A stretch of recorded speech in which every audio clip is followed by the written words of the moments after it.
We're going to go ahead and get started. I am really happy to welcome Ericka Beckman here today. Ericka is Associate Professor of Spanish and Portuguese at the University of Pennsylvania. Ericka's first book, Capital Fictions, The Literature of Latin America's Export Age, studies how literature represented the region's first major experiment with economic liberalism in genres such as stock market novels and poetic import catalogs. She is currently finishing a standalone sequel to this book titled Agrarian Questions, the Latin American novel on the road to capitalism. In addition to authoring numerous articles and book chapters on the relationship between literature and capitalism in Latin America, Ericka co-edited with Oded Nir and Emilio Sauri a recent issue of Modern Fiction Studies on peripheral literatures and the history of capitalism. She is currently serving as co-president with Brett Benjamin and Neil Larson of the Marxist Literary Group.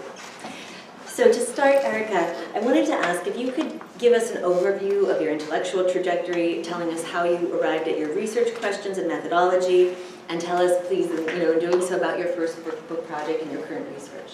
Sure. First of all, thank you. Oh. Am I on now? Is this good? Do I need to lean in? All right. Does this need to come toward?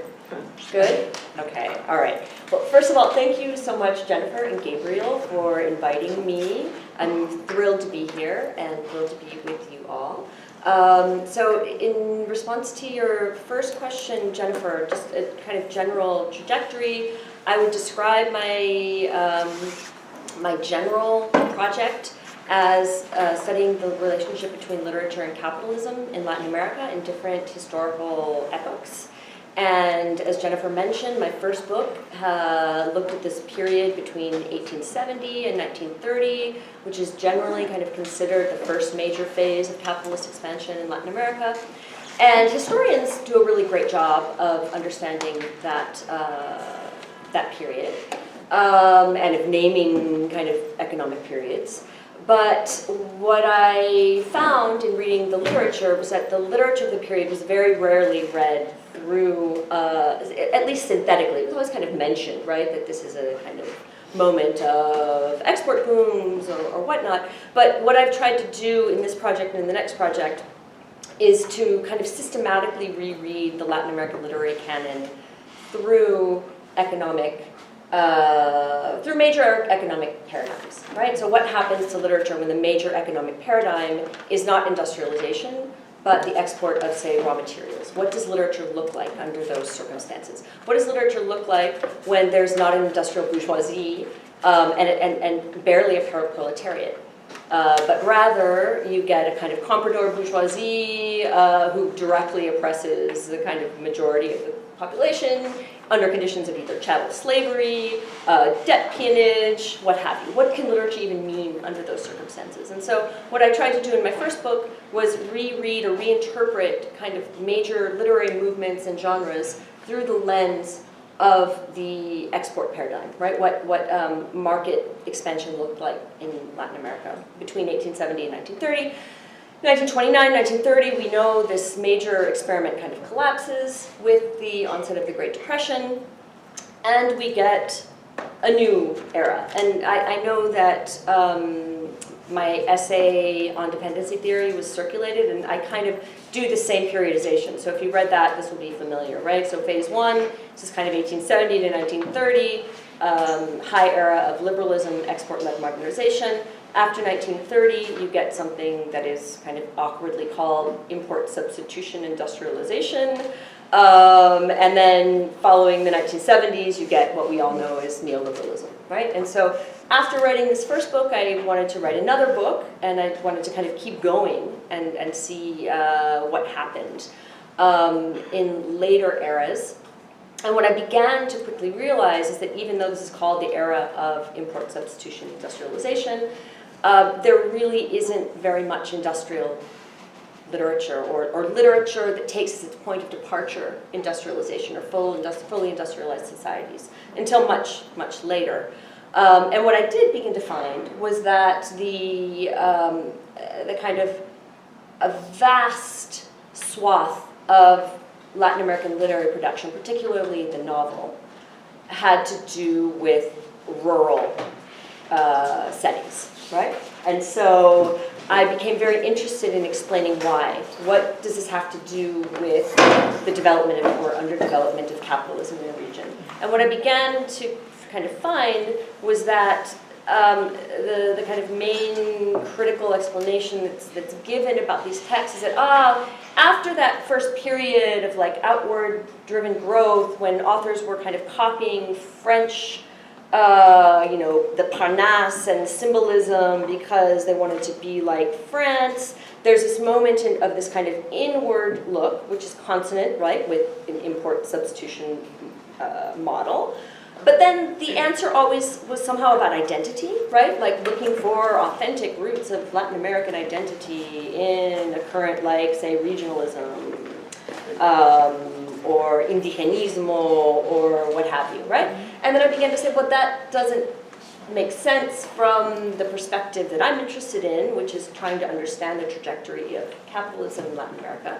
And so then I began to kind of settle on this entry point, which is through the so-called agrarian question, right? And the so-called agrarian question, as the anthropologist Kevin Anderson said once, that the agrarian question is basically the form that debates over capitalism take everywhere in the world from the 19th century onward, right? Because the agrarian world is a major obstacle to capitalist development. Why? Because one, it means that there are a lot of people working in agriculture and not in other things, so there's kind of little specialization.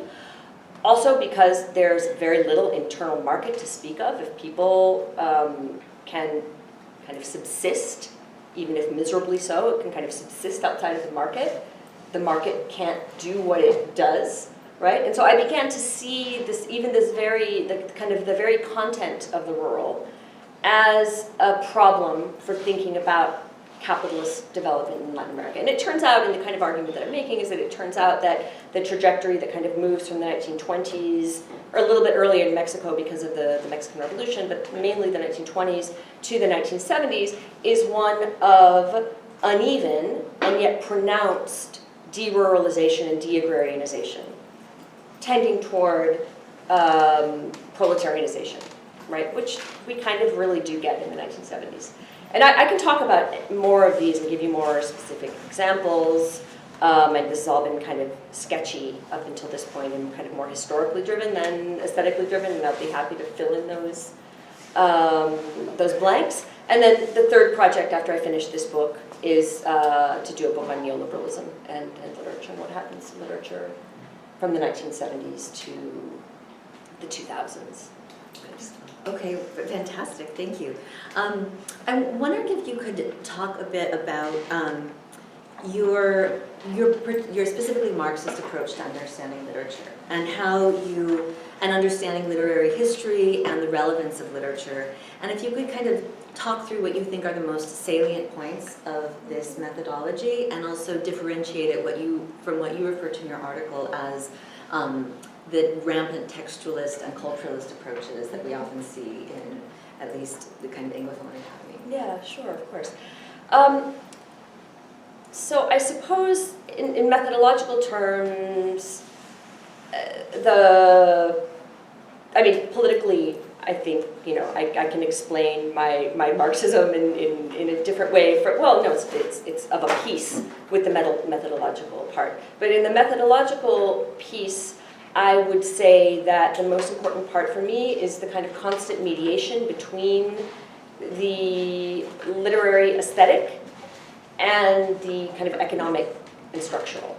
So right now, I just feel like I was just only going on the economic structural, right? And so I don't want to give you the idea that what I do is just like take these economic categories and then like feed literature through the machine, right? No, we don't do that. So I think to really be, to do the kind of Marxist critique that I'm interested in, that I aspire to do, that I think, people like Roberto Schwartz, who is a key figure for me, or Frederick Jameson, Lukács is key for me too, is this constant mediation between the formal and the structural, historical. And that makes a lot of sense. Just to ask you to expand on that a bit, if you could talk a bit about how the kind of a Marxist understanding of historical development specifically, how that also is informing your work. Yeah, absolutely. So I think that the concept of historical development is absolutely crucial. It can't be, it can't be done without, but it can't be mechanical, right? So there can't be a kind of mechanical that you have this. So I take these eras as my starting point, but not an end point. So it doesn't mean that the literature has to fit these temporal categories. You take the temporal categories and then see what the literature tells you that you wouldn't know just by a kind of a glance at the historical. So there's something always inventive in the texts themselves. I'm sorry, I lost my train of thought there. How about specifically a Marxist understanding of historical development? Oh, right. Okay, so the concept of historical development is always a tricky one, right? Because we're taught to not like teleology, that's a bad word. We're taught to not be deterministic. And we, of course, don't want to do that, but that doesn't mean that there aren't kind of determining instances that I think one can understand as tendencies, that capitalism as a system tends to drive towards certain aims, right? I don't think, like, and so this is a case, and Frederick Jameson makes this case very well in A Singular Modernity. There was this kind of vogue in the early 2000s with alternative modernities, right? Like, oh, no, India has their own modernity. They invent their own modernity. And, Croatia has their own modernity, and so does Argentina, and so does Chile. And he says, no, there's one modernity, it's capitalist. And all of the variations, there are infinite variations that can occur within that model, right? And so I think that what I'm interested in is a historical model of capitalist development that for me is strongly inflected through Marx, and the Marx of Capital, for the 3 volumes of Capital. But one that would give room to these kind of infinite variations and expressions of a singular logic. Because, as we know, what I said before, a country like, say, Brazil in the 19th century, that is a country that is completely plugged into the world market, but under conditions that are completely different from those of, say, France, right? Where in France, as we know, there's a revolution that destroys feudalism. We can kind of qualify that. There are leftovers and remnants all the time of any major historical event. But you don't even get formal equality and formal freedom in Brazil, right? You have the reality of chattel slavery and dependent kind of patron-client relationships until well into the 20th century, right? And so it's the singular logic, and I'm drawing here very clearly from Humberto Schwartz, right? This is the very basis of his concept of misplaced ideas, is that, so liberalism, for example, is a very fashionable idea for 19th century Brazilian elites, who then feel like they need to pay lip service to and parrot it in Brazil, but it's totally insane. It becomes this totally kind of crazy, topsy-turvy world in which, there's a Brazilian author who is kind of writing a novel in the style of Balzac, but trying to make it compatible with Brazilian patronage, right? And I think what his model does, and that's why he's such an important critic for me, is that he's very appreciative of the specificity of Brazilian development and the specificity of the text that comes out of such a conjuncture, right? It's like nothing that could even be imagined in France. And yet he doesn't dismiss it either. He says, if you read it carefully, it's precisely in the formal ruptures and fissures that you can catch the traces of both difference on one hand, and again, this is, we're moving into the dialectic here, on the one hand, the Brazilian specificity, but that never loses sight of a totality, right? And that would be another concept here, right? To bring into the discussion would be the horizon of totality, as, of course, no one's ever seen it, no one's ever touched it, no one ever will, and yet, as a horizon that's, I think, baked in to any form, any aesthetic form. And I guess what I wanted to ask you, and you're already kind of speaking about this in some ways, is to talk about how the concept of an uneven and combined development and thinking of literature not just within national frameworks, but within the context of the imperialist world system, how that informs your reading of literature, and also how this differs from other approaches to either national literary traditions or to world literature. Okay. Yeah, so I'll start with uneven and combined development, which I think is a super useful concept. And I'm thinking here of the Warwick Research Collective has done something really interesting. I don't know if many of you know the book that the Warwick Research Collective did.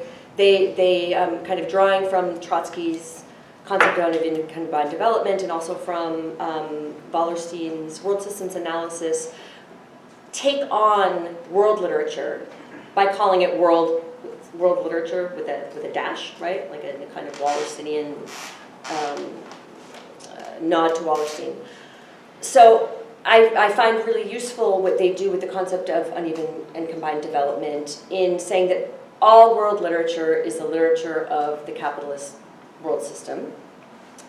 But that also, and then I think in drawing from both Jameson and Schwartz, they begin to argue that all texts in some manner will register some kind of unevenness. Where I think I then, would want to build on what the folks at Warwick, who I sympathize with, I sympathize with the project very much, is then to how do you periodize unevenness? And here's another concept, right? There's the question of periodization, which, as you know, I went kind of through this kind of, phases at the very beginning. I'm very into periodization. And so I think that, especially Trotsky's concept, which is uneven and combined, when he's talking about uneven and combined development in the case of of pre-revolutionary Russia, it is two modes of production side by side. It's the non-capitalist and the capitalist together, which for Trotsky is precisely what creates the explosive conditions for revolution, right? You have a vast peasantry, an exploited and oppressed peasantry, that's kind of going back and forth between factories, right? And so they have like kind of 1 foot in the proletariat, 1 foot out. Uneven and combined development is when you have both of those things together. So my question then becomes, so for the periods that I'm studying now, 1870 to 1970, I think we can pretty safely say that as long as there's a peasantry, there's uneven and combined development. Then what happens, though, when you get to a moment in which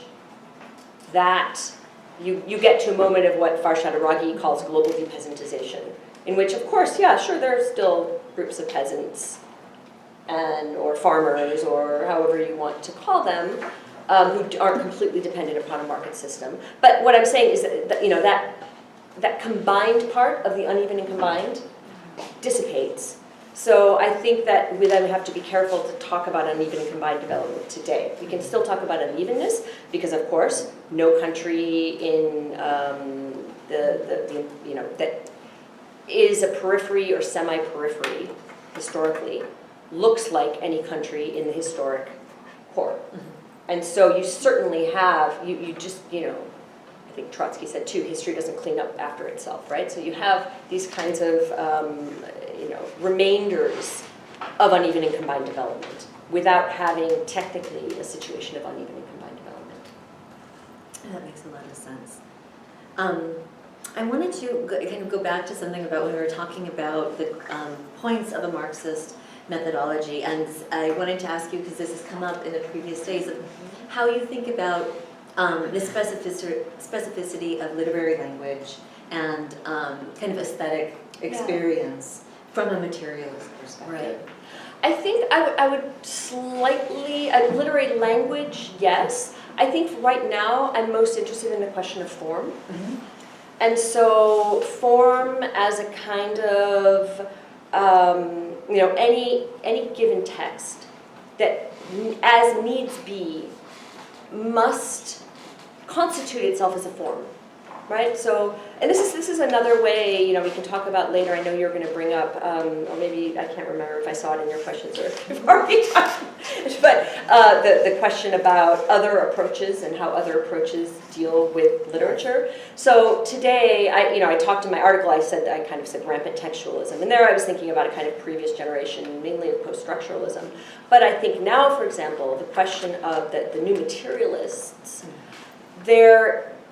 new materialism, when it engages literary texts, often explicitly rejects the notion of form, right? As a kind of internal composition that obeys certain rules. I also find that a lot of literary criticism in my field right now tends toward the more descriptive, is more interested in, and we get this with something like surface reading, right? It's openly about the surface.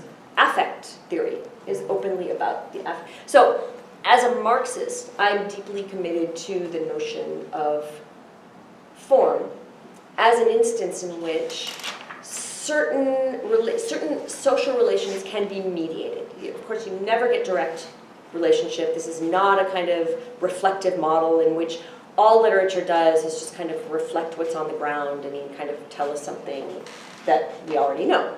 No, form mediates social material. And that's why I feel very invested in the notion of form over and against what I feel like is a trend toward a kind of interest in literature via experience or via effective responses, etc. Mm-hmm. How would you then encourage us to think differently about the kind of affective responses that literature enables? Like, how would you suggest that we situate that in a way that doesn't kind of separate it from structural determinants, for example? Right. Okay. So I think we come back to the question of the dialectic, right? There's always has to be a tension between the effective and the kind of the structural, right? Because I don't think affect and direct experience gives us access to a wider world. And sometimes that's a point. Sometimes the point is in say surface reading, is that just this kind of moment of sheer affect. But I would always want to keep that intention with a kind of a bigger picture that is that comes out of its constant dialogue with a structure. Yeah, no, I think that makes a lot of sense. And I also wanted to ask you, because we're talking about kind of differentiating this Marxist approach from these other approaches, and you also talked about the kind of culturalism, and that's been something that you and I have talked a lot about, and something that has concerned me a lot. And so I'd also love to hear you kind of talk about how you've seen the kind of culturalism manifest in Latin American literary and cultural studies, and how you would, or just like what kind of correctives to that you are proposing in your work. Yeah, so, and again, I want to start giving some more concrete examples, because it's hard to just say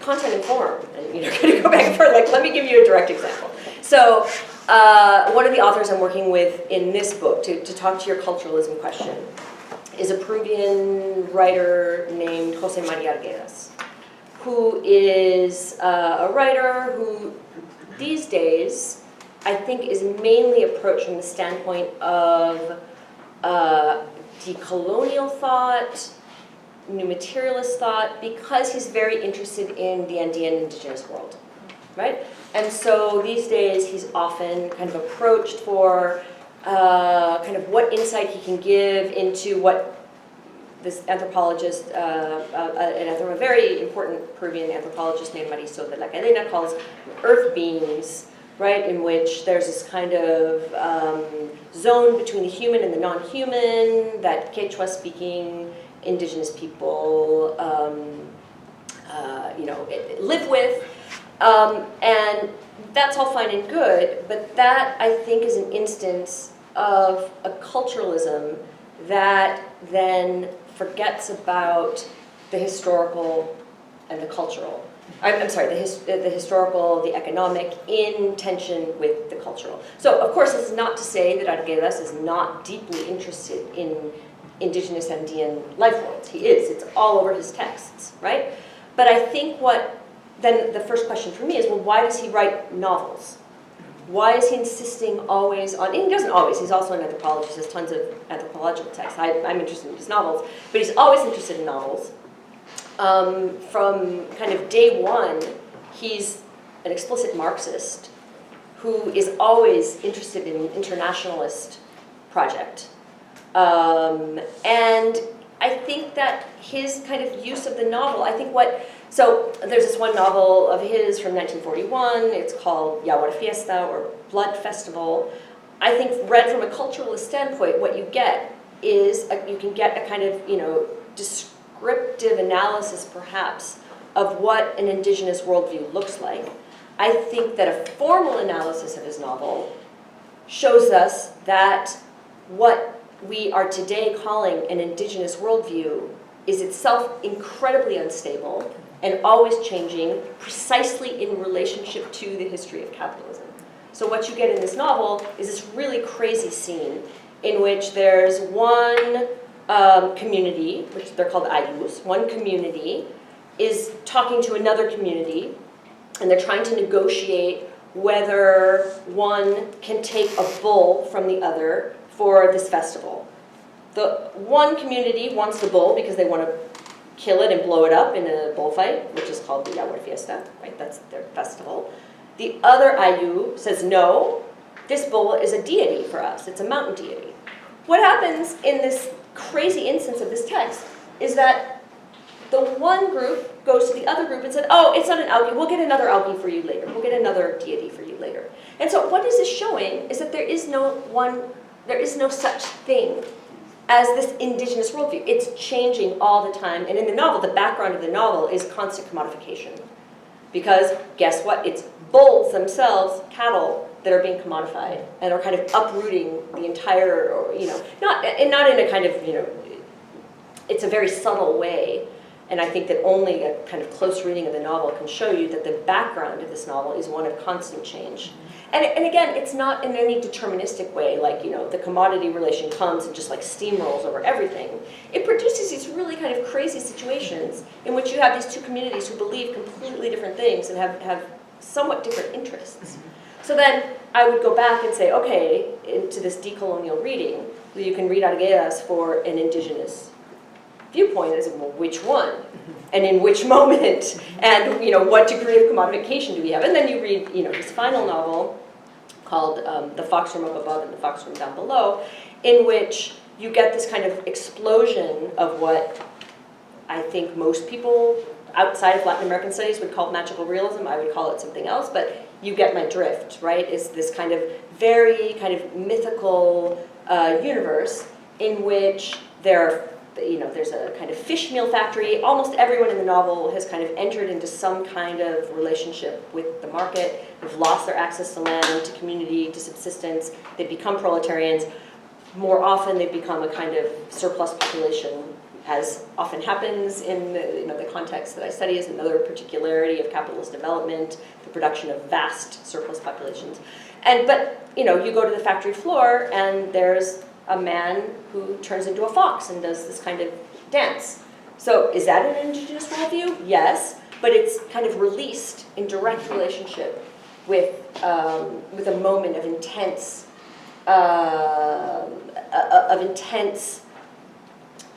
economic change, right? And I think that's what gets lost in the new materialist and the decolonial articulations, at least as I've seen them in my field.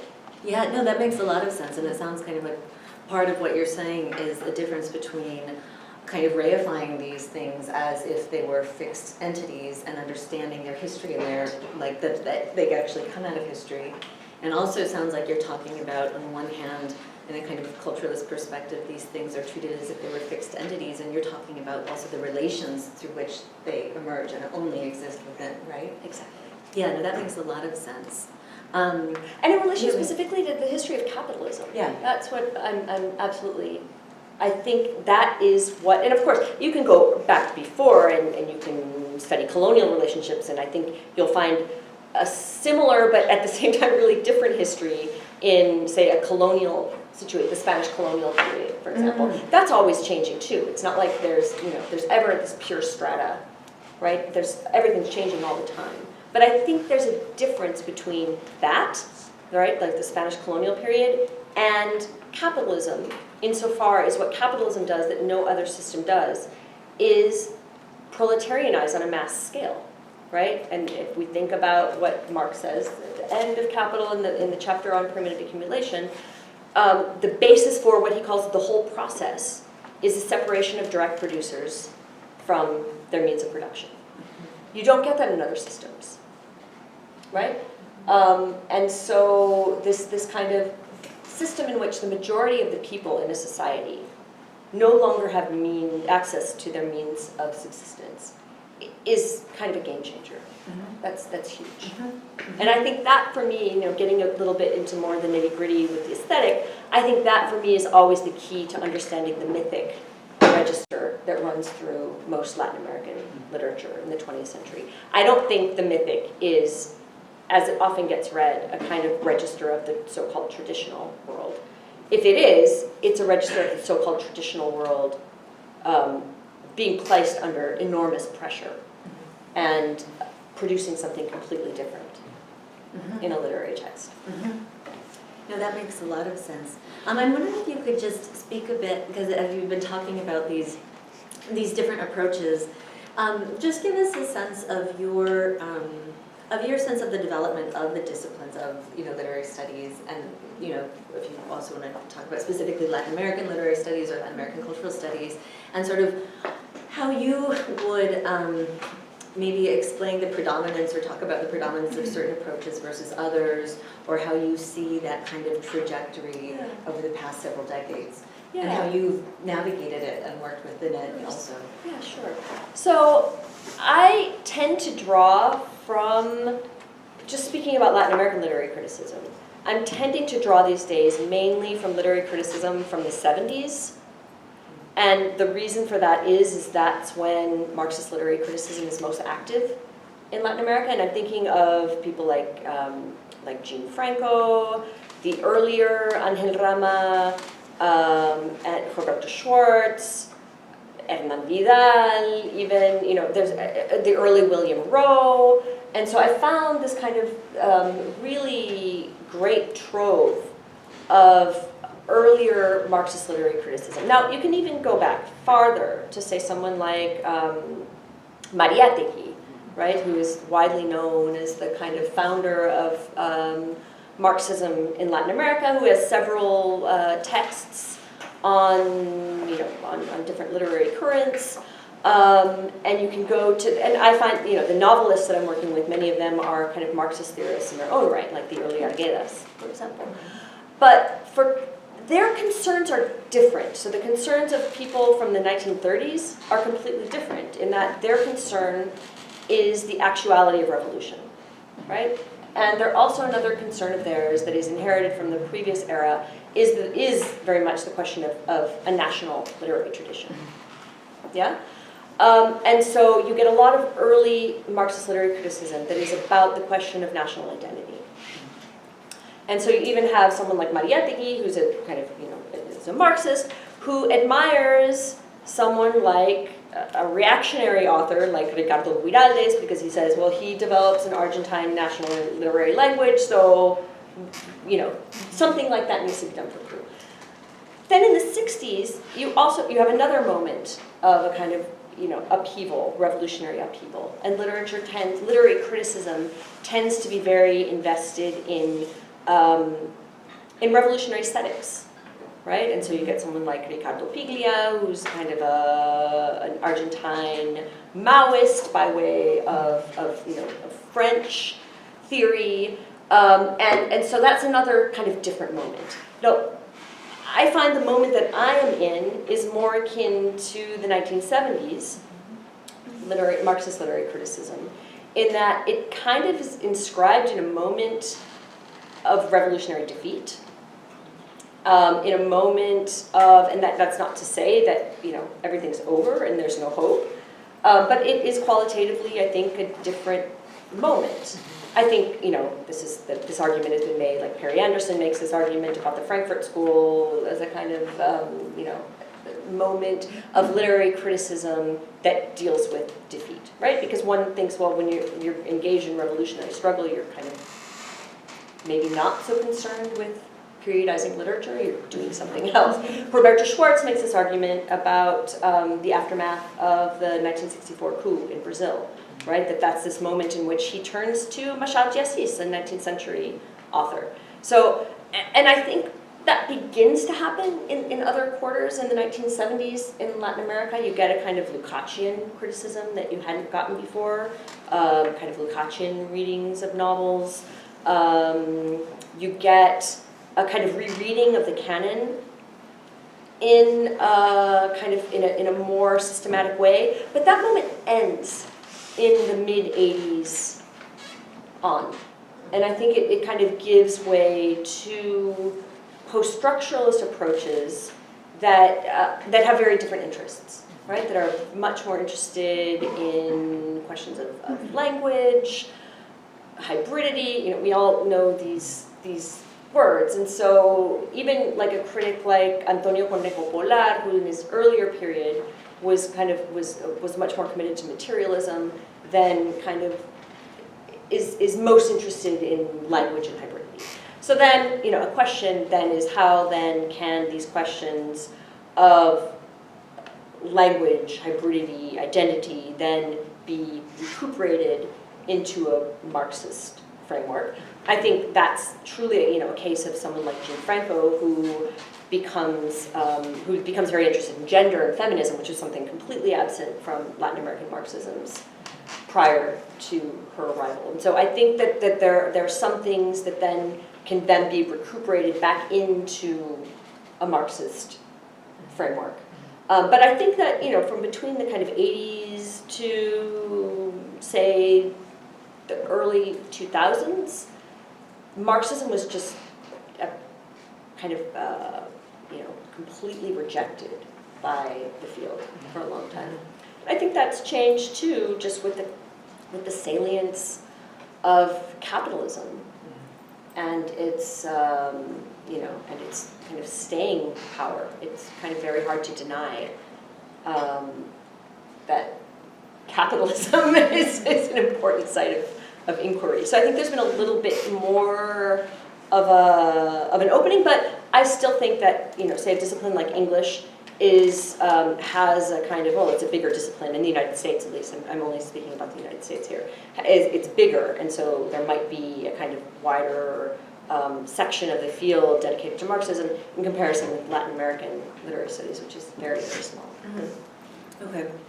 Something that you said reminded me, I had wanted to ask you about something that came up yesterday and on Monday in our conversations, which was about Althusser's work and kind of the turn that marks in Marxist thought. And so I was wondering if you could speak to that and kind of specifically like what that looks like in the reception of Althusser in Latin America. Well, and that's interesting because that, I think, is one of the roads that Marxist critique took in Latin America. Is a very important one, and it's one that is undergoing revitalization today, especially, I think, in Argentina and Chile.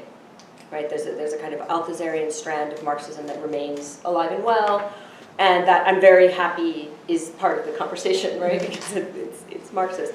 Now, I think that for my view is I don't find Althusserian takes as interesting for what I'm interested in, because I'm interested in dialectics, and I'm interested in class as a word I think hasn't come up yet, but that, you know, going back to the question of historical materialism and kind of what is moving history, I think that there are nuanced and non-deterministic ways of understanding class as kind of, I think, the key antagonism within capitalism. And so I think that kind of the opening the door to not, to you know, having class as a non-central aspect. And it can't, when I'm talking about class here, I don't mean class as an identity. I don't mean what sometimes gets enlisted as class is like, oh, but that's, you know, the workerist because it means white, it means male, and it means factory worker. That's not what I mean by class. I mean class as a relation and the specific form that relations take under capitalism. And it's not to say that there aren't others, but for me that remains the key instance of the kind of the crux of capitalist society. And so to veer from that makes it difficult for me to interpret not only literary text but also kind of the shape taken by society. Mm-hmm. And would you say that is your understanding of that kind of has been one of the legacies of like the adversarial turn? Yeah. Well, okay, and then you know we have someone like Ernesto Laclau who begins as a kind of a more orthodox Marxist, and then picks up Althusser, and then you know he and Chantal Mouffe kind of take Hegemony and Social Strategy is a key text.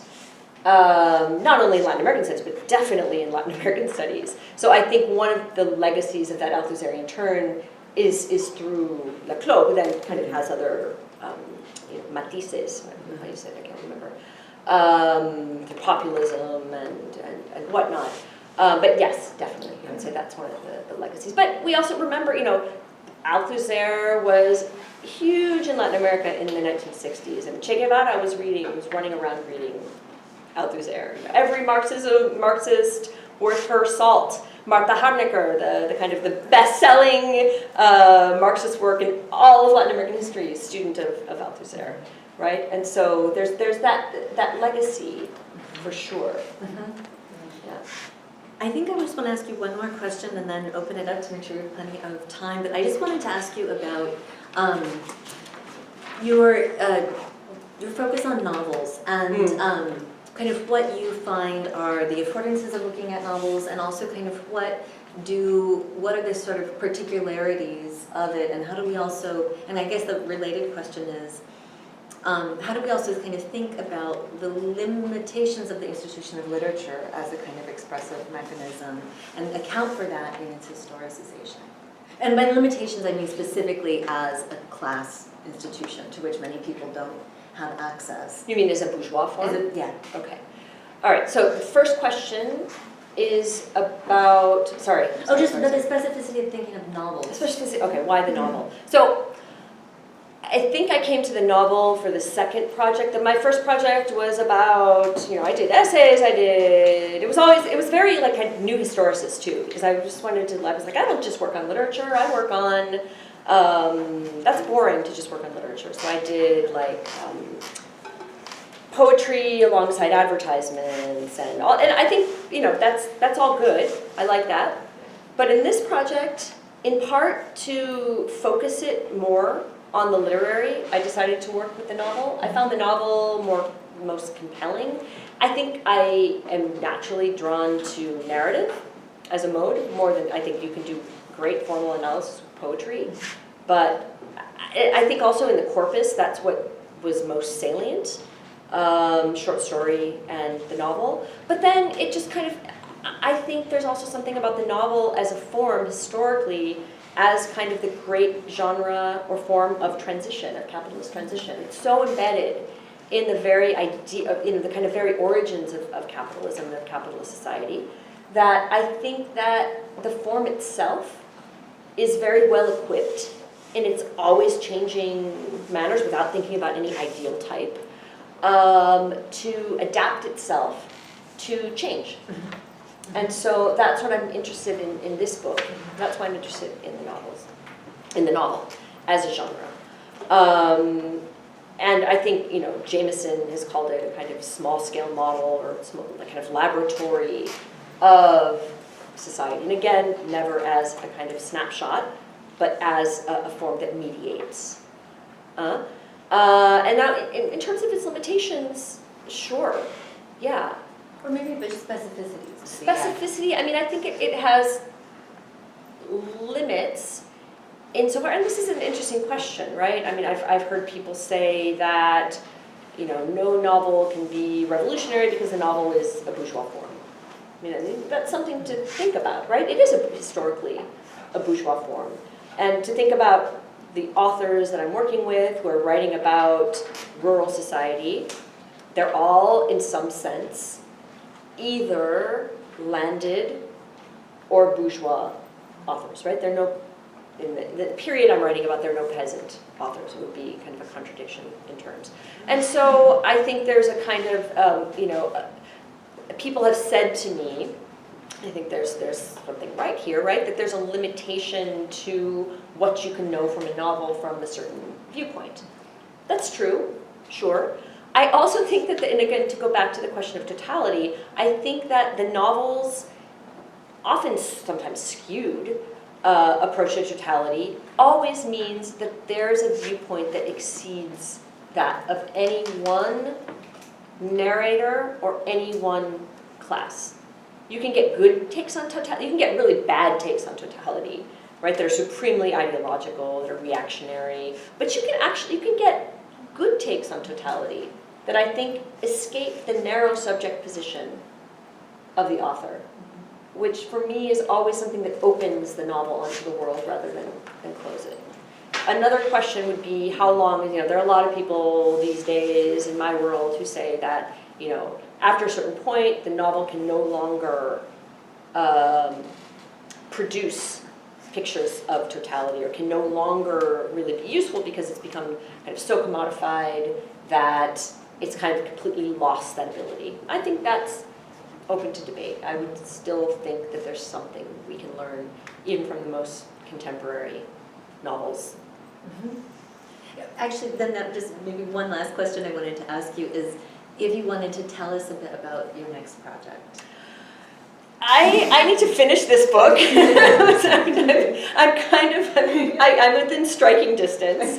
All I know is that I just want to keep it rolling, and I think that, you know, in methodological terms, what I'm interested in the periodization is that I'm really curious about what happens next. So one of the things that happens is that after a point in the 1970s, the rural world really does markedly, I don't want to say completely disappear, but there's a marked absence in comparison with the period between the 1920s and the 1970s of the rural world, in part because it's been dismantled, right? And so I'm interested then in taking as a point of departure, what does a world, a kind of recently proletarianized world look like? But then there are going to be all these other questions that I didn't have to deal with in the second part of the book, which is the kind of reopening onto the world market, the rise of finance, right, in a completely unique way. And so for this book, I'm not sure if it will only be the novel or if it will also be film, precisely because of this question of the novel and the relevance of the form. But I'm not there yet. Okay, no, fair enough. Well, thank you so much, and I think I wanted to open it up for questions, and we can start with questions in the room, or we can start with ones online. Do we have some here? We'll take. Okay, go ahead, Helen. You want to go first? I went early last time, so I didn't want to. Yeah. Just please turn your mic. Yeah. Okay. So everybody loves to hear when you're asking a question. This is kind of inchoate, and it's also not very theoretically sophisticated. But I study literature, and I think when I'm in rooms like this, I start to think about why bother training to be probably a pretty good literary critic when I could be like a mediocre economist or a really hapless terrorist.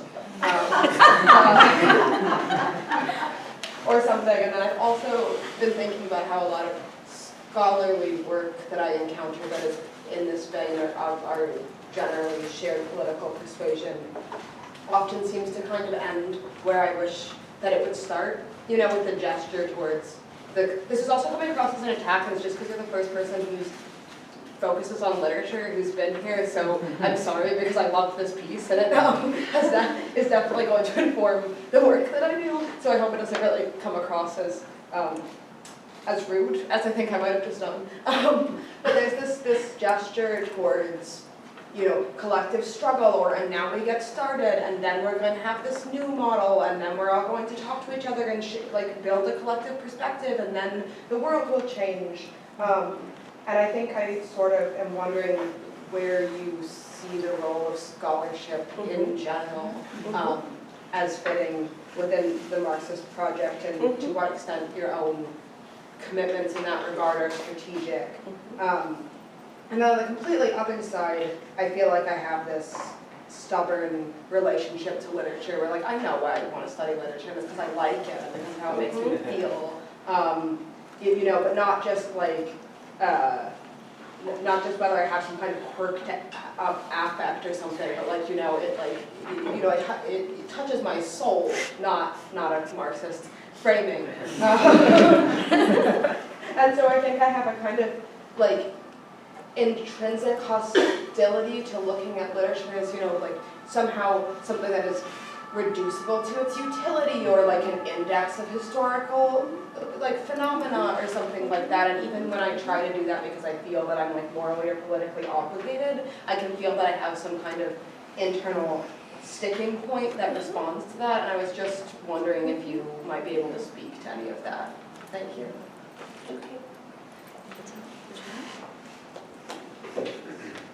Hi, obrigado pela apresentação, Ericka. And so I would like to ask you about a point when you brought Roberto Schwartz and talking about José de Alencar and Machado de Assis. So, because if you think about it, Brazil until 1822 was a colony of Portugal, but during the period of Napoleon rule, the center of Portugal was actually in Brazil. So when Napoleon was defeated, the elite, the Portuguese elite, they reclaimed the presence of the king, the Portuguese king in Portugal, otherwise he would be dethroned.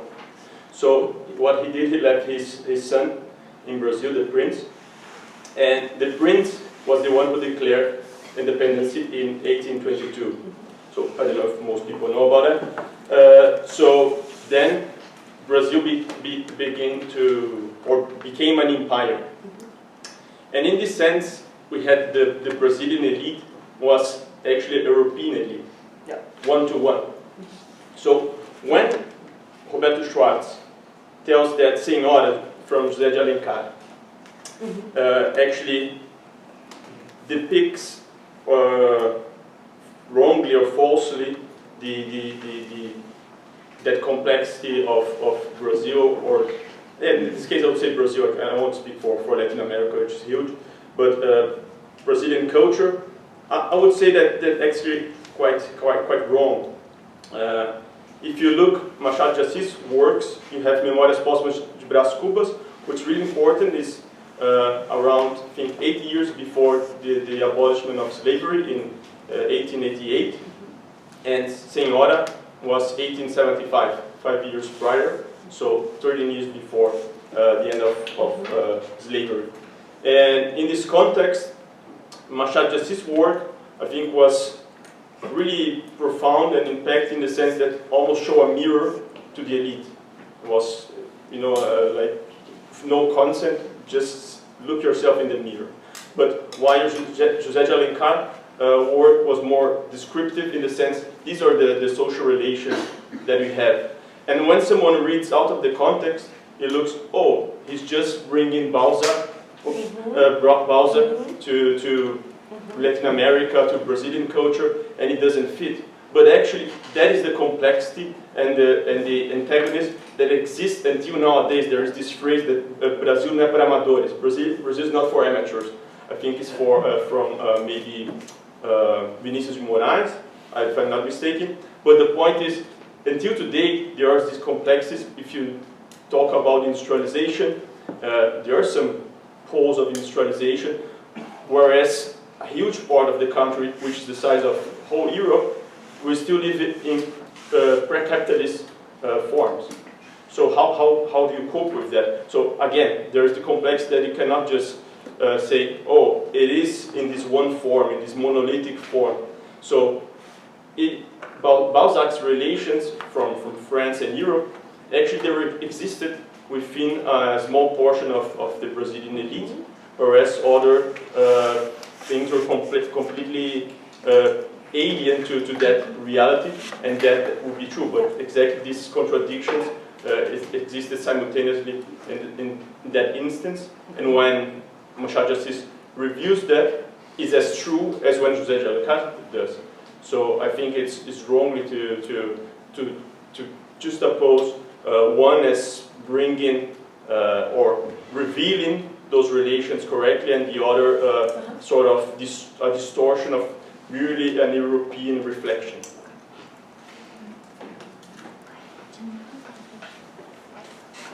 If you could just introduce yourself for the people online. Okay, so I'll just like talk loudly, I Okay. guess. Yeah. Into the Too much preparation already.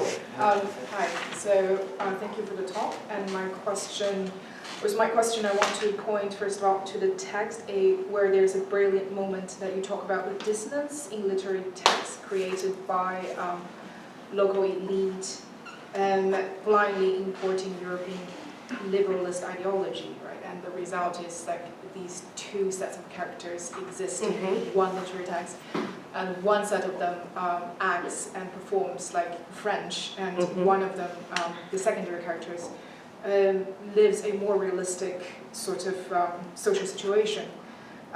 So I would assume a lot of that dissonance was created through, was able to be created through translation, I would assume.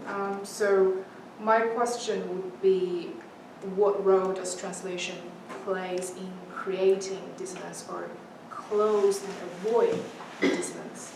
To contextualize that question a little bit with my own project, I guess I always have this burning doubt while trying to use literature to analyze cultural context and capitalism's development in China with the filter of English. So yeah, that is my question. Sure. Thank you. Okay. So the first question, I like literature too. I love literature.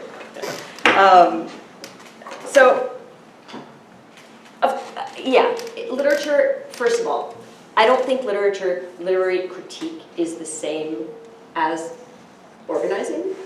It's not. I don't think that I'm kind of building, in writing books, I don't think that that is interchangeable with kind of work on the ground organizing people. I think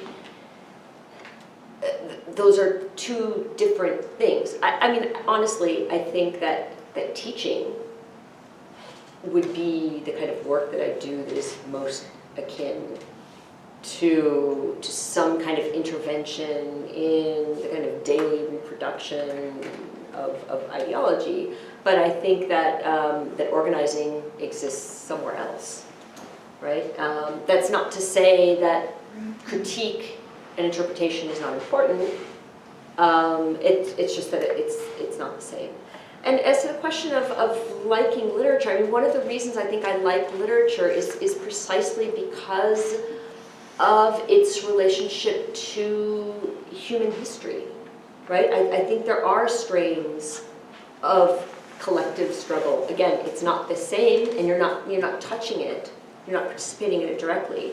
But I think that literature can recall and put into motion relationships that are hidden from us in our daily lives. And then that is kind of where I also find aesthetic pleasure, to be honest. I don't find it, that I find like, oh, I really like this thing, but that doesn't kind of square with my political beliefs. I think it's precisely what literature allows me to see about the world that keeps me excited about the literary. That's what I have to say about that.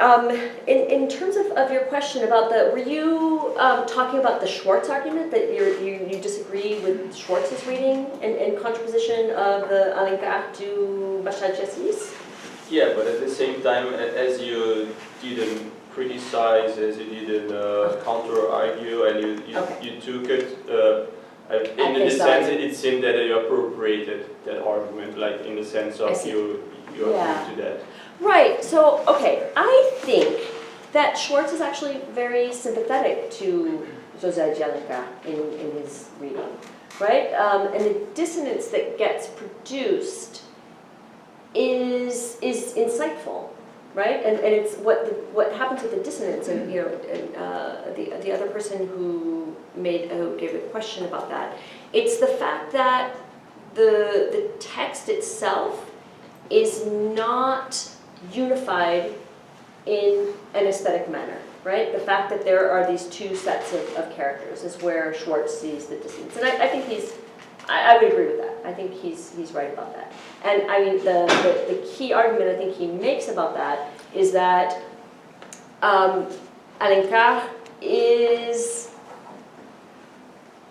employs that dissonance and is at peace with it, right? And I think that that Schwartz says something like, this is a kind of articulation of conservative modernization, in which you get to have your French cake and your Brazilian cake too, right? You get to have both without problematizing it. And there I think I would agree with Schwartz too. And then I think that the difference in his reading of Machado and why he's more appreciative of Machado is because Machado is not trying to formally his works are more integrated, because instead of looking to Balzac, he finds Stern as a manner of adopting and skewering that same view that Alencar seemed to be fine with. Machado finds through Stern a way of adopting that vision to criticize it. So I think that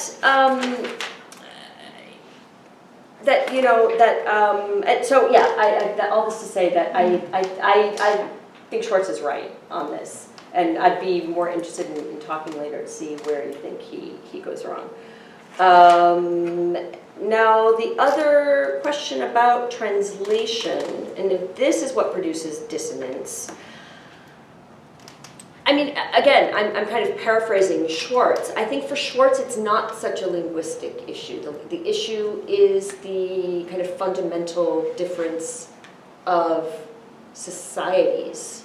And so even if Brazil would have been a French-speaking nation, there would have still been dissonance in the form, because the two societies were so different.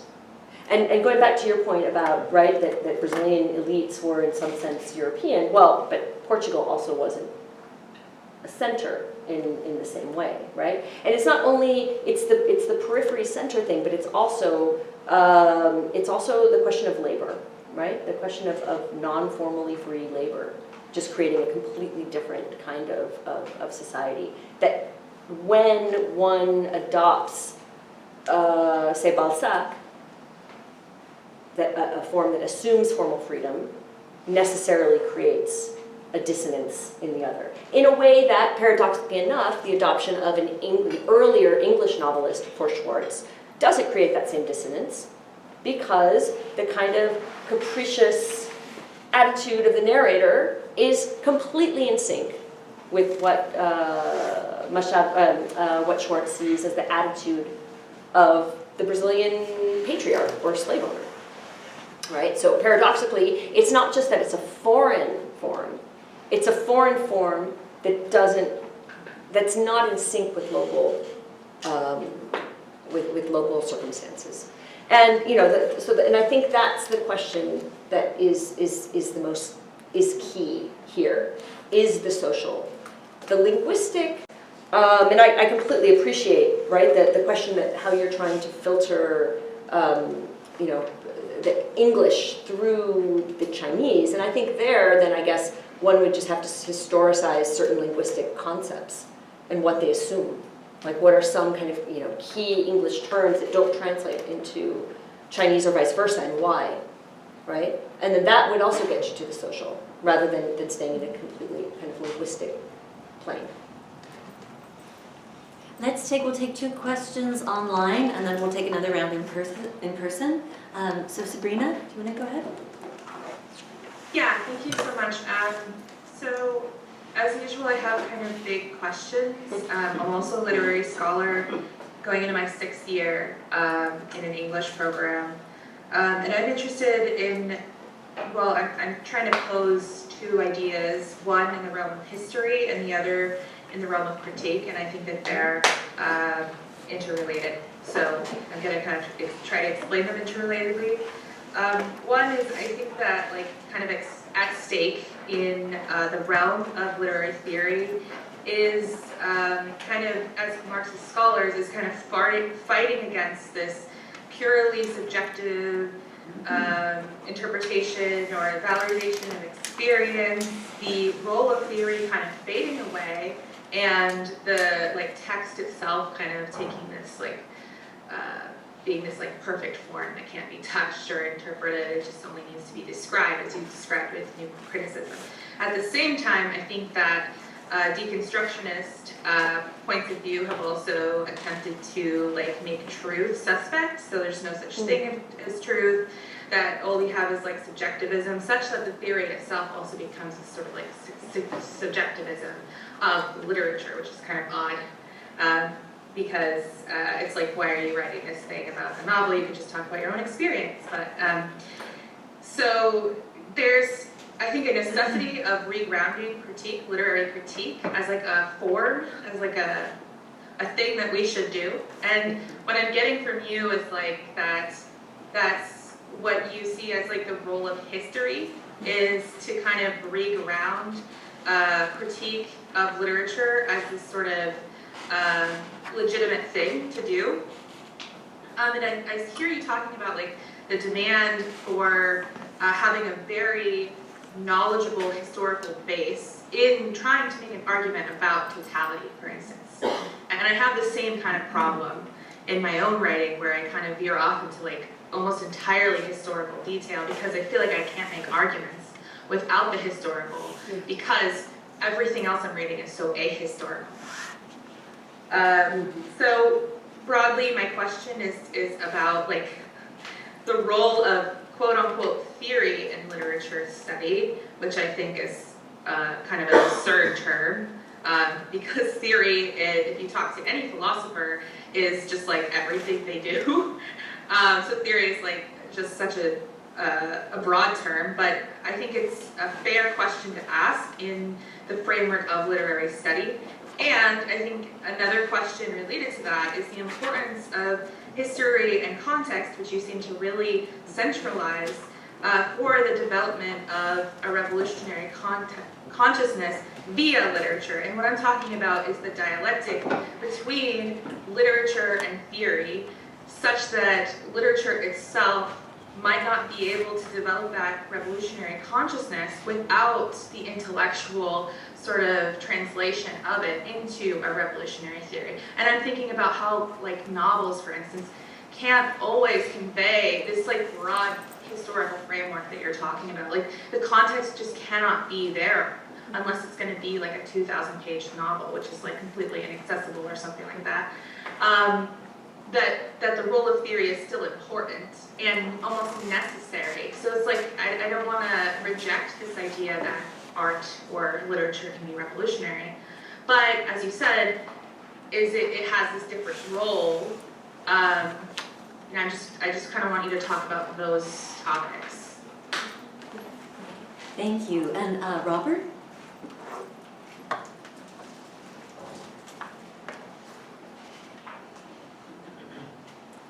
Thank you. I have a two-part question.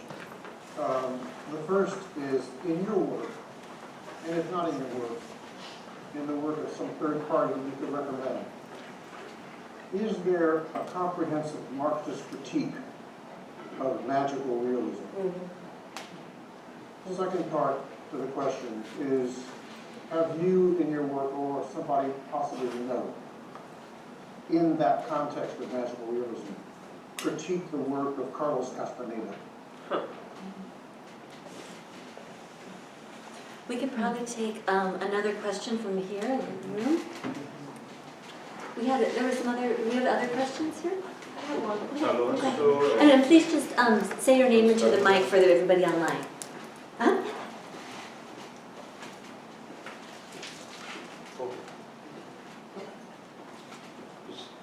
one of the keynotes. Oh, were they not These are working? wired in series, so. Oh, Nico, you Just just press the button and see how far they go. this Which one is the last one in the series? Yes. Okay, so somebody's unplugged. There we go. Did it work now?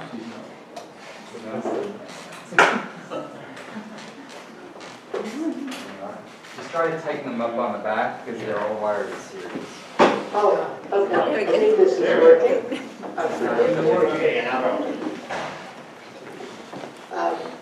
Hopefully I'll make some sense, because right now my sunscreen's running into my eyes, so if I appear very emotional, that's but thank you for a wonderful article and discussion and responses. So I was curious, because you're focusing towards the end of the article on the possibility of showing a collective, what's happening to people collectively in hurricane season.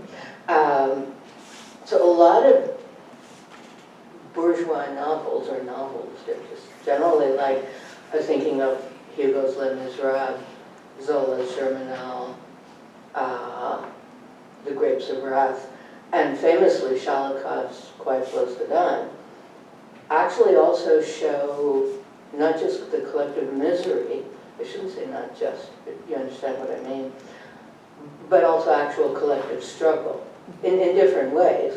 In Hugo's, obviously, very typically certain kind of middle-class revolution. And this is really my ignorance.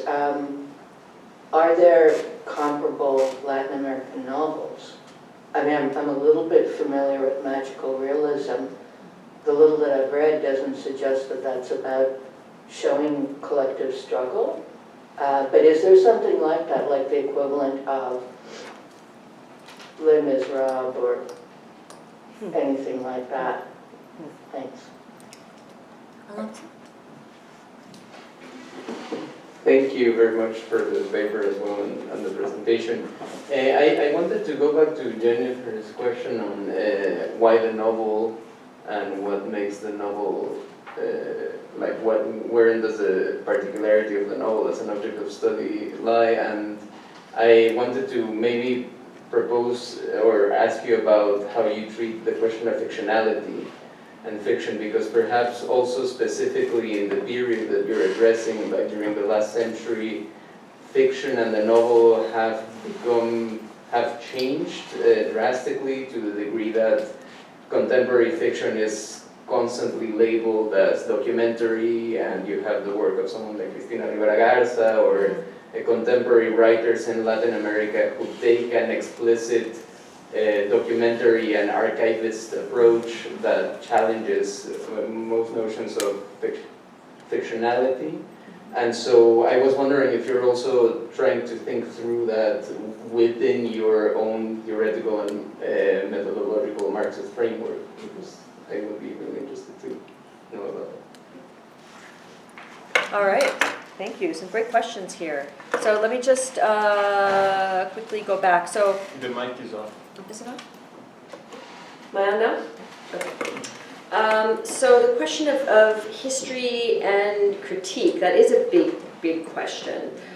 Let me talk about the question of context. So I also feel in my own writing that often, say for example in a first draft, I do way too much historical context. And I think one of the challenges of doing the kind of work that I aspire to, which would be like that of Roberta Schwartz or someone, is that you have to know a lot of history, but you can't include massive amounts of historical context. You just have to know it. You have to know it, and you have to call on it when necessary, but it has to be almost like secondhand knowledge, because no one wants to read your 10 pages of historical context and then say, okay, now I'm going to go to the novel, right? Like, it's not going to be remembered, it's just too much. So I think the challenge, and it's really hard, because you have to constantly be moving back and forth in the work of mediation between the historical and the work itself, right? To show how the work, or to examine or discover, uncover, how the work is creatively engaging with historical conditions. So it is a methodological problem, one that requires, reading a lot of history, writing it down for yourself, and then erasing it from the final draft, and only leaving what is absolutely necessary to your argument. Because at one point, I think that, in what you were saying, Sabrina, makes me think that I'm always trying to make a double argument, which is, how can the historical make us understand this literary work differently?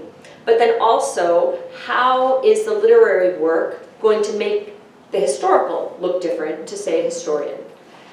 That first part is easier than the second part, right? And so the first part for me is a starting block, or a stepping stone to the second, which is, I think, my real gambit, is that I want to show someone who might know the history well, say a historian, an economist, if they would deign to read something in literary criticism, why this uncovers or discovers new knowledge about history itself, right? Or presents it in a more vivid way, or uncovers a kind of logic, and that for me is always the hardest part, but always kind of where I want to end up.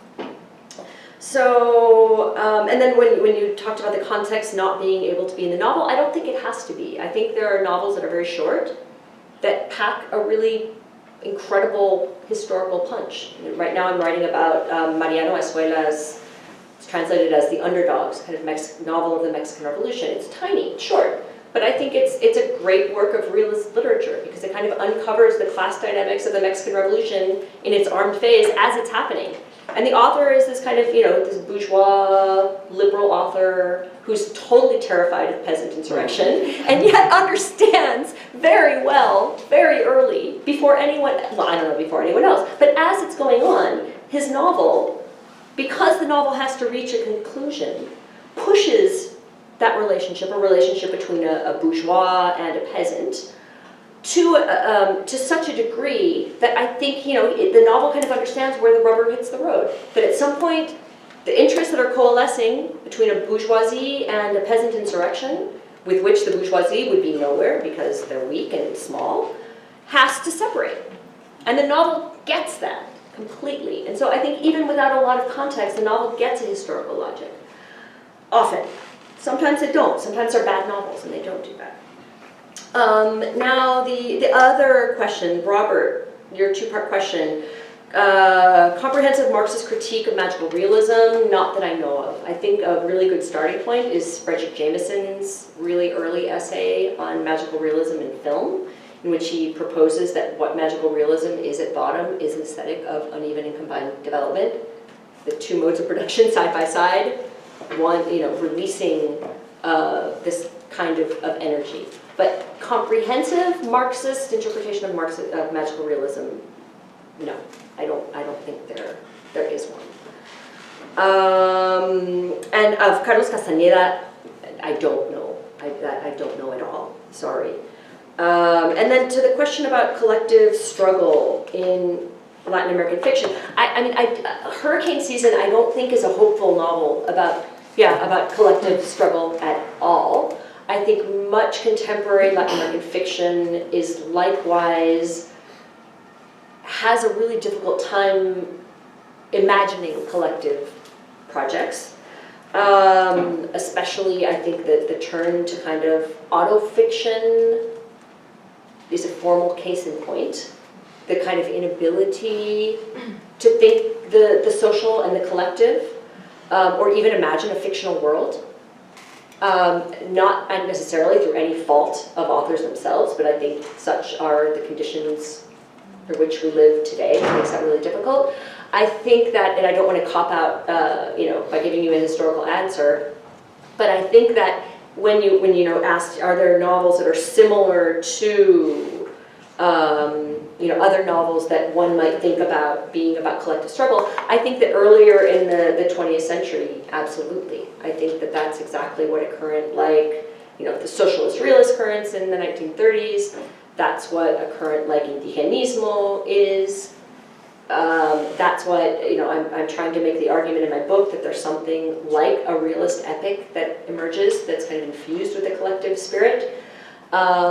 That is directly inspired by movements for peasant liberation. But I think that kind of novelistic structure falters to the extent that history takes a different turn, right? So yes, I think that one would have to periodize what are the kind of moments of, and then you have another moment with, say, like Testimonio, which is much criticized on aesthetic grounds, also on political grounds, as kind of lacking mediation, and that would be my criticism of something like Testimonio as well. But I think in the present, finding kind of, and they're not completely gone though either. I think that collective projects remain in certain novels, and that's where I would rescue Melchor's novel, Hurricane Season. I think it remains in the novel's appeal to a historical horizon. And that's not a lot. It's like not giving us a model for collective struggle or even collective consciousness. It's a quite depressing novel. But I think the appeal to history, that things have not always been this way, and therefore what feels like a permanent present in which nothing more can happen, might not be the case. And so I think any novel that has a commitment to a kind of historical horizon is in some way, that's where I would rescue its utopian gesture. And then back to the why, the novel question, and this kind of mixture of documentary and fictional registers. That's a really good question. I mean, I think that would be a piece of a turn to autofiction. It's slightly different, but I think that there's a proliferation of fictional modes that are not the novel, among which I would recount something like Cristina Rivera Garza's autobiography of Cotton, which isn't really a novel, but it's also, I think that the gesture I would make for them, I haven't done this work, but the gesture, what I would want to do would be to ask what historically makes that turn possible, along the same lines of what I'm doing with the emergence of the mythic, say, or the emergence of, why does a kind of brand of realism begin in the 1930s that didn't exist in the 1840s, 1850s, 1860s? Why is it that at certain moments, certain genres appear? And that would be but I don't have a well thought out answer to why, or what that would mean for an analysis of the novel today. I think we've got, we have two questions online. We have one in And one here. oh, and one here too, okay. So we'll get, this one online is, I'd like to ask, after import substitution industrialization was succeeded by basic needs development after the 1979 crisis, as you mentioned, did this exert a distinct influence on literature as import substitution industrialization had? And we also have a question here from Nam. Hi, I love your talk. I wanted to ask about when you talk about the specificity of literary language, and you talk about form and how it's kind of talking about new materialism and affect theory is kind of moving away or explicitly rejecting the notion of form as an internal composition. And I think, that's a very valid critique. But there's also a lot of new materialism scholarship and queer African scholarship that really engages very fruitfully with the structural, as you said, with paradigms or assemblages of race and racialization, with structures of capital production. I'm thinking of Mao Chan's work on Can you say that again? Whose work? I'm thinking of Mao Chan's work, the scholar at Berkeley. They work on the production of children's toys and how that's like a, you know, like a racialized, like assemblage kind of thing, and thinking about how like the queering of matter in that particular context. So I was just thinking about how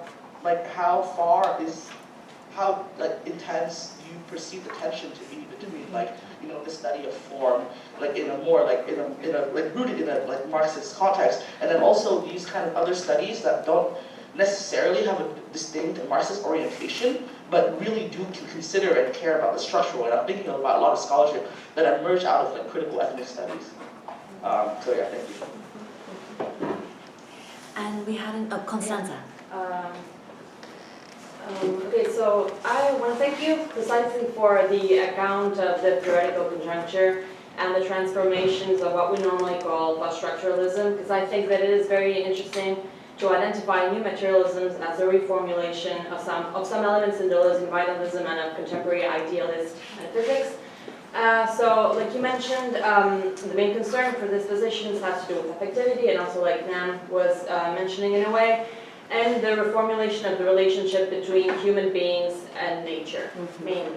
So, an important epistemological issue with these positions, as I think you mentioned, is that, and we have also been discussing this throughout the workshop, they remain on a descriptive register. That is something that Sabrina also mentioned. So I was really wondering if you could tell us a little bit more about how a Marxist analysis, and specifically how the concept of mediation allows us to overcome this descriptive analysis in new materialism, post-structuralism, and so on and so forth.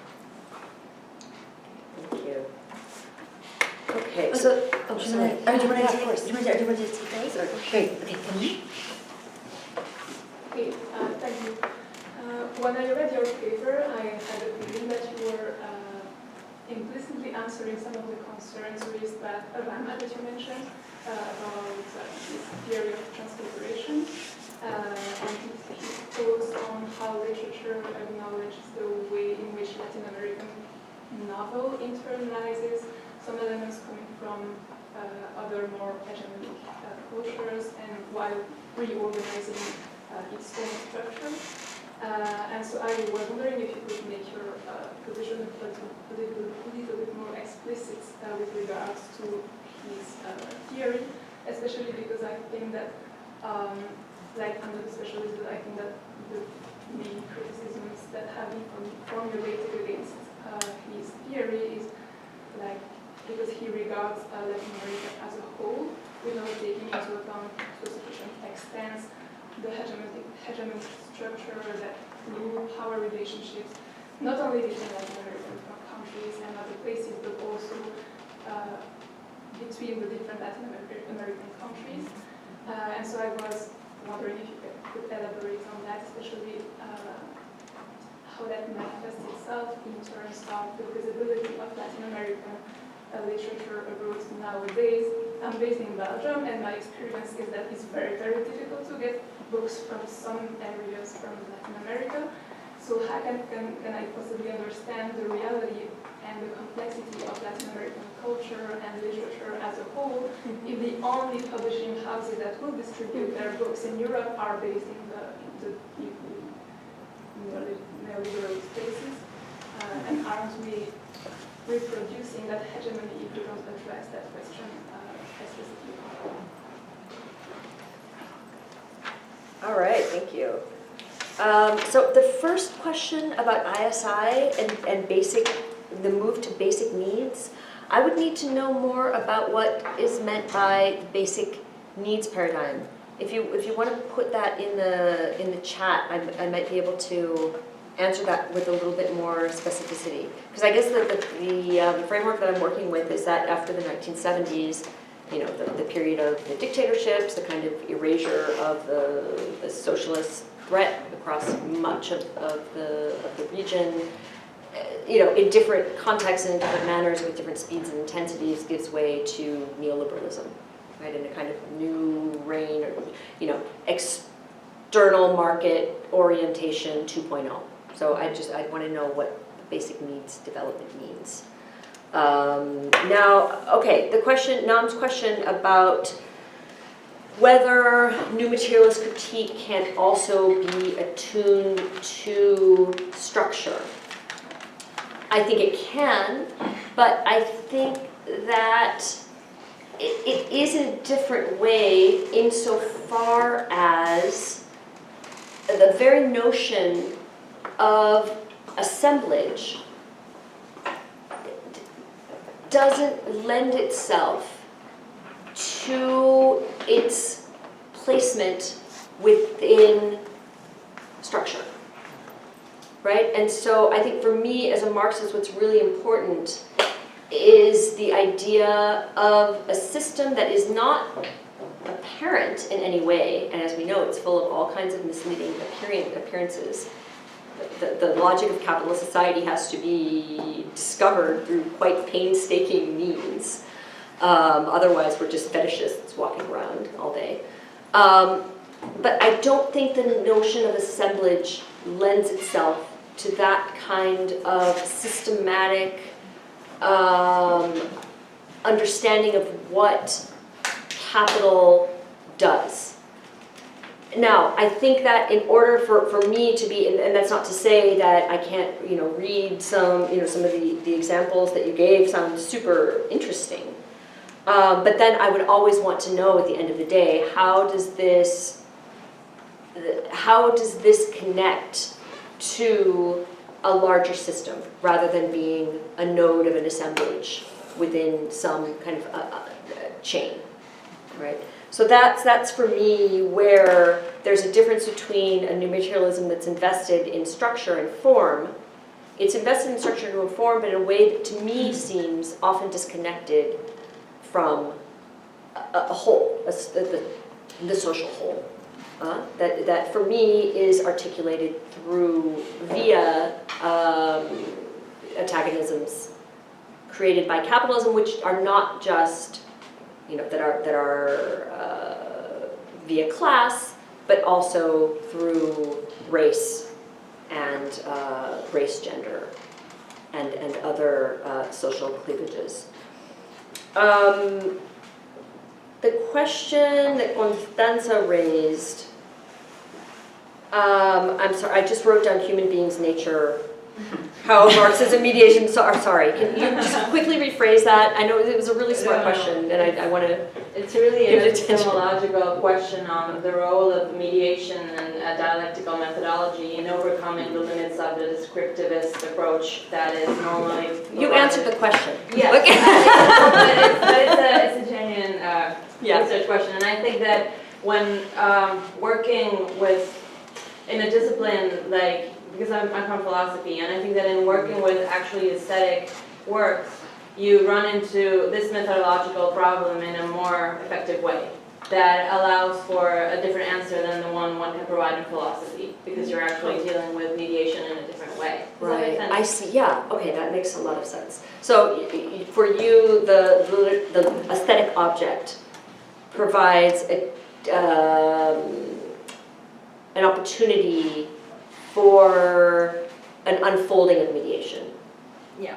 Right, and so the literary work, and I guess maybe that's another reason for why the novel, for me that seems to be kind of a ready-made instance of mediation, kind of unpacking mediations. I don't know how I would work with something that wasn't an aesthetic object in that way, right? So I have a very hard time when tasked with just say, having an argument about a current or about an idea without having an object to kind of trace different levels of mediation. That doesn't mean it can't be done. People do it all the time, but I think that's why I feel safe and cozy in my novel world. But I'm sure there are many ways that you can do it as a philosopher. I think it would just be how you define the work. Yeah. And okay, so that's what I would have to say about that. And then Camille's question, it was about Angel Rama, right? Okay, and transculturation. So transculturation has been, I think, one of the most influential theories and approaches to Latin American culture. One of the things that I'm trying to do in this book is periodize transculturation and why transculturation holds such appeal at the moment that it does. There have been lots of really good critiques of transculturation. I don't think we need to rehearse them, but I think for me, the most important critique Neil Larson already made a long time ago by saying that what Rama does and why Rama in this book becomes a culturalist is because he tries to resolve at the level of culture what is resolved only on the ground in actual struggle. And one can see that in the kind of compensatory role he gives to culture. Like he kind of assumes the historical transition that I'm tracing in my book, right? Like a kind of dismantling of the so-called traditional world, which is the agrarian world, and kind of says, well, but what's left over? Culture. And where does that culture go? To literature. And it becomes this kind of compensatory gesture that in what he calls modernization, which is capitalism, it allows for this kind of preservation of difference. I think that became a really attractive argument in the post-structuralist moment, right? Like capitalism destroys, dismantles all kinds of stuff, but then there's this little thing that gets preserved, which is the realm of the transcultural. And that has been, I think, a hugely influential argument that I would want to step away from entirely. That there's a different story about how quote-unquote modernization came to reign. And that literary texts themselves don't only preserve tradition, they can actually tell us how we got to where we are today. And you can't do that through a culturalist approach, I don't think. And then the question you asked about the different parts of Latin America, I'm not sure whether the question was how to deal methodologically with Latin America as a whole. Is that it? Or how to, because then at the end you said something about not being able to access certain works. Both of them. Both of them, okay. So the first thing, I mean, methodologically, yeah, and I think that I'm doing a very, this is interesting as I think about this now. I was trained by people, and I think there was a certain moment in the field that was very comparative. Angel Rama's one of them, Jean Frank was another one, my own teacher, Mary Louise Pratt, is another, who kind of do comparative studies of Latin America. And I've always been attracted to that model because it seems synthetic. But obviously it has pitfalls because not all parts of Latin America are can be necessarily belong to the same formation because they fall under the rubric of what is called Latin America. So that's where the kind of historicization comes in all the time. At the same time, I think there are, stunning parallels, at least in terms of big economic paradigms. At least, in the two periods that I've been studying. There are very few outliers. I can't think of one outlier of in the export age to kind of orient production toward a world market. Maybe Paraguay for a little bit. But, right, it's this, in the moment of depeasantization, Argentina is an outlier because of early industrialization and because there wasn't a millenarian agrarian population there before colonization. So there are always these differences, but I find that the reward is enough that I want to keep working through the comparative angle. I'll stop there. Do we have any other questions, either online or in person? Oh, yes. Oh, sorry. Yes, okay. We get you and then, okay, we have, okay. And just please say your name first for everybody online to hear. Hi, I'm Joel. I've got a long question, also in the vein of kind of some previous ones about just like the discipline of literary criticism in general. And I guess forgive my naivety or ignorance because I'm actually an undergrad, but I was a bit surprised to hear in response to Helen's question that you said that you see like a big difference between like your academic work and kind of like work on the ground. I don't see organizing as particularly akin to scholarly work, but I do feel that good literary criticism has the potential to be revolutionary. I think that, I wouldn't say I've been radicalized by criticism, but I would say that criticism has served a pretty important role in like exposing to me the revolutionary potentialities already embedded in social life and the capacities for different like organizations. And I mean, in that vein, I just see kind of the critic is in some ways like a publicist for the revolution. And in Helen's question, and I think this is something that definitely goes in my mind, I think part of it is kind of like, if there is no potential really left anymore in the discipline, because to me it feels like at least at one point there was, but maybe it has in some ways disappeared in the West. You know, what differentiates or what keeps us from, I mean, why become a scholar and not a banker? I mean, obviously not in this, you know, I don't want to engage in the reproduction of finance capital, but in some ways, you know, the discipline is also doing that.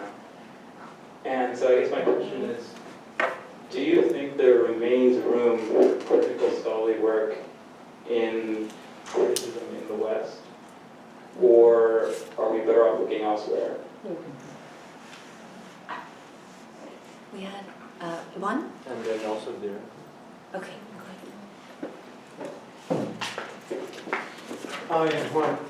Thank you for your talk. I would like to follow up on Robert's question about a Marxist critique of magical realism. So in your paper you mentioned 1 years of solitude like as an example of how this traditional interpretation of magical realism focuses on supernatural events.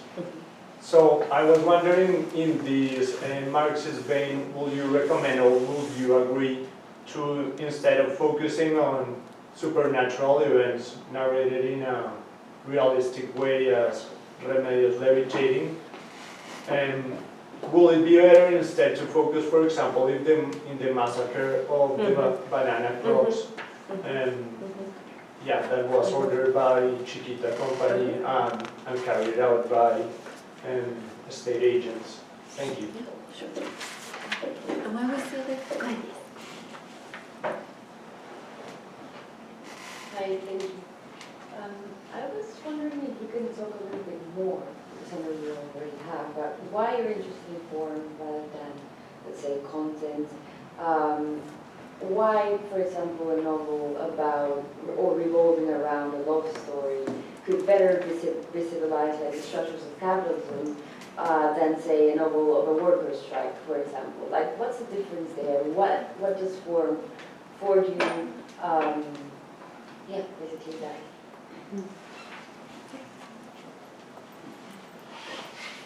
Okay. May I say something? Yeah. Yeah, is that I didn't give more context. So Garcia Marquez, as you know, I'm just giving context, also mentions like this historical event that happened in Colombia in the novel. The 1928 massacre. Okay, let's see.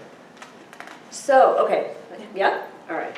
So Joel's question, it's a really hard question because I don't think that question can be separated again from possibilities for struggle today, right? It's not an easy conjuncture, and I don't think it's either a question of being hopeful and utopian or being completely pessimistic, right? There's a question of conjuncture and a question of analysis and a question of organization. Now back to your thing about, you know, separating the reading of novels from organization. I also think that there's something important about producing interpretations and critique that remains important. I think, though, that the level of immediacy is different. Yeah, and I think, and I've heard people say this. You know, if you want to, there's a difference between producing critiques of novels and organizing in the university, right? Around the adjunct crisis or supporting graduate student unions, right? That is a kind of political work, or outside of the academy doing other kinds of organizing work, which I know many Marxist scholars are involved. It's just, it has a different valence, just like any other activity has a different valence. But I do think there is still a potential for critique, especially through education. That's why I mentioned teaching before. And then your question, you qualified it as room for critical thought today in the West, as opposed to other places and looking to other places. I mean, I would hope we would have to be complete pessimists to say that there's absolutely no potential for critical thought in the West. But it can't be insular. And here I remember, Mike Davis, before he died, his thing was always about the insularism of, he's speaking about the US left, and the need for an internationalist organization. But I would argue that the same thing is true about critique, right? That critique can't only be focused on centers of empire, right? It has to, we have to understand and interpret other parts of the world as well. Now, back to the question of magical realism. Of course, the episode of the massacre is, in Garcia Marquez's novel 100 Years of Solitude, is noted, is related in a very realist vein. Later on, there's the question of the ghosts, right? But the impetus, the massacre itself, is related in a very sober, realist tone. It's not Remedios Valeria like flying up into the sky, right? In which everyone can kind of laugh and it's enjoyable and fun and funny. This is not funny.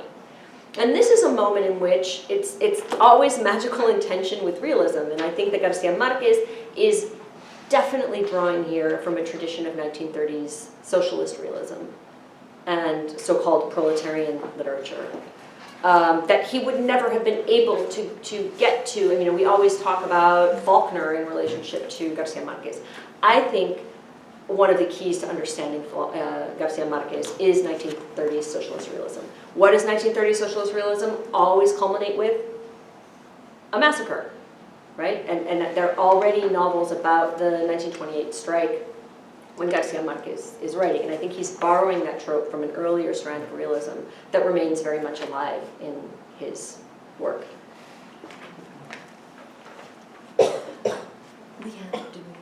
Yeah. When do we have Oh, no, I'm sorry, I missed Valeria's question. Sorry, Valeria.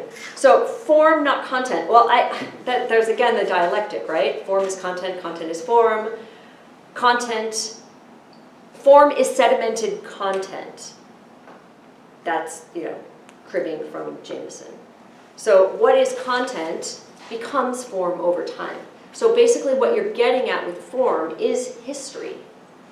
And if you think to, a book like Jameson's Political Unconscious, which is super important for me, when Jameson has the chapter on genre critique and the marbling of genres in different texts. So you get a realist text, but then there's this marbling of romance.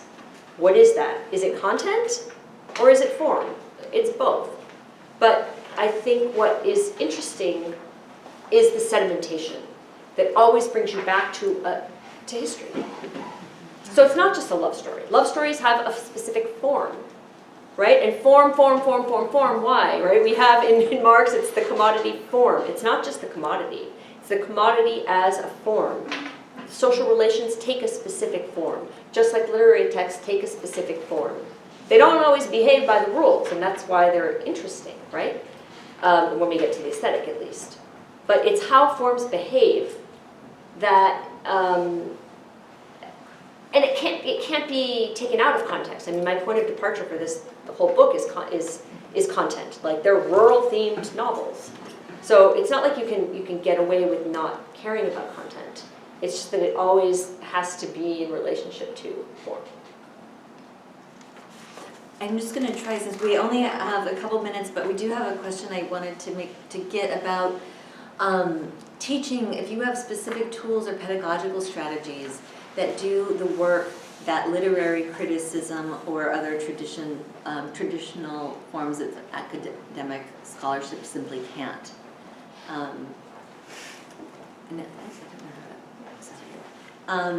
And if you, or what do you think the role of teaching can do for our overall aims? Okay. Yeah, I mean, I don't teach I teach in a really specific context.